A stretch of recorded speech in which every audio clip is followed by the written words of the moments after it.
اللہ اکبر اللہ اکبر اللہ اکبر لا الہ الا اللہ۔ گابن بچیا بہت اہم سوال ہے، تو یاد رکھیں گابن بچیا کی قربانی بھی جائز ہے، اس میں کوئی حرج نہیں ہے۔ اس کے پیٹ سے اگر بچہ نکلے زندہ ہے تو ذبح کر کے وہ بھی کھا لیں، مردہ ہے تو پھینک دیں اس کو، ٹھیک ہے نا۔ تو اور بعض فقہا کہتے ہیں کہ اس کے پیٹ سے اگر مردہ بچہ بھی نکلے وہ بھی حلال ہے، مگر یہ کہ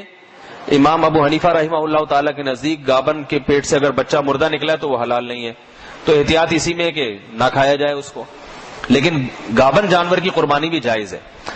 پچھلے سال میں نے یہ مسئلہ بتایا تو ایک صاحب نے اعتراض کیا کہ بھائی اس معصوم بچے کا کیا قصور ہے، ٹھیک ہے، تو میں نے کہا اس کی ماں کا کیا قصور تھا بھائی، اس کی کیوں کبیرہ گناہ کیے تھے اس کی ماں نے جس کی سزا دے رہے ہو اس کو۔ لوگ کہتے ہیں اس معصوم بچے کا کیا قصور، تو بات یہ کہ اس کی ماں کا کیا قصور ہے، اس نے کیا آپ کے پیسے چرائے ہیں یا کیا کیا جو آپ اس کا گلا کاٹ رہے ہیں۔ تو جانور تو اللہ نے انسان کی خدمت کے لیے مسخر کر دی ہے، سخرھا لکم لتکبروا اللہ علی ما ھداکم، فرمایا اسی طرح اللہ نے ان کو تمہارے لیے مسخر کر دیا ہے تاکہ تم اللہ کا نام لو ان پر۔ تو